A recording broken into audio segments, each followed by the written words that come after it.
DCB മീഡിയയിലേക്ക് സ്വാഗതം. കേരളത്തിലെ ഏറ്റവും വലിയ സർക്കാർ ആനുകൂല്യമായ സാമൂഹ്യ സുരക്ഷാ ക്ഷേമ പെൻഷനുകൾ മുടങ്ങിയിട്ട് ഈ മാസം ഉൾപ്പെടെ 5 മാസമാവുകയാണ്. ഓഗസ്റ്റ് മാസത്തിലെ ക്ഷേമ പെൻഷനാണ് സംസ്ഥാനത്ത് അവസാനമായി വിതരണം ചെയ്തത്. മാസം 1600 രൂപ വീതമാണ് ക്ഷേമ പെൻഷൻ. സെപ്റ്റംബർ മുതൽ ജനുവരി വരെയുള്ള 5 മാസത്തെ പെൻഷൻ തുകയായി 8000 രൂപയാണ് ഓരോ പെൻഷൻ ഗുണഭോക്താവിനും ഇപ്പോൾ ലഭിക്കുവാനായിട്ടുള്ളത്. ഈ ഒരു സാഹചര്യത്തിൽ ക്ഷേമ പെൻഷനുമായി ബന്ധപ്പെട്ട് വന്നിരിക്കുന്ന ഏറ്റവും പുതിയ ഇൻഫോർമേഷനുകളാണ് നിങ്ങളുമായി ഷെയർ ചെയ്യുന്നത്. ചാനൽ ആദ്യമായി കാണുന്നവർ സബ്സ്ക്രൈബ് ചെയ്യുക, വീഡിയോ ലൈക്ക് ചെയ്ത് സപ്പോർട്ട് തരിക. ഫേസ്ബുക്കിൽ കാണുന്നവർ പേജ് ഫോളോ കൂടി ചെയ്യുക.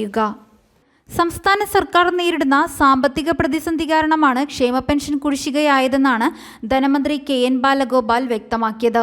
ചരിത്രത്തിലെ ഏറ്റവും വലിയ സാമ്പത്തിക ബുദ്ധിമുട്ടാണ് സംസ്ഥാന സർക്കാർ നേരിടുന്നതെന്നും ധനമന്ത്രി അറിയിച്ചിരുന്നു.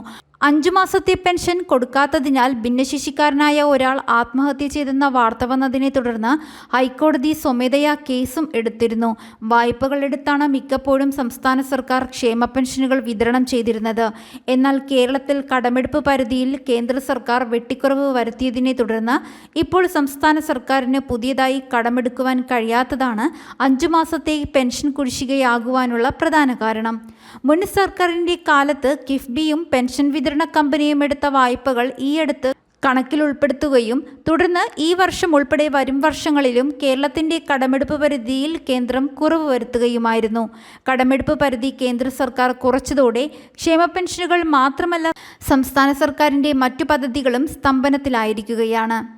ഇതേ തുടർന്ന് കേന്ദ്രം വെട്ടിക്കുറച്ച കടമെടുപ്പ് പരിധി ഉത്തരവുകൾ റദ്ദാക്കുന്നതിനും അടിയന്തരമായി പെൻഷനും മറ്റ് പദ്ധതി ചെലവുകൾക്കായി കടമെടുക്കുന്നതിന് അനുവദിച്ചുകൊണ്ടുള്ള ഒരു ഇടക്കാല ഉത്തരവിനായി സംസ്ഥാന സർക്കാർ സുപ്രീം കോടതിയിൽ കേന്ദ്ര സർക്കാരിനെതിരെ ഒരു ഹർജി ഫയൽ ചെയ്തിരുന്നു. ഹർജി സ്വീകരിച്ച സുപ്രീം കോടതി കേന്ദ്ര സർക്കാരിന് നിലപാട് അറിയിക്കുവാൻ നോട്ടീസ് നൽകുകയും ജനുവരി 25-ന് കേസ് പോസ്റ്റ് ചെയ്യുകയും ചെയ്തിരുന്നു.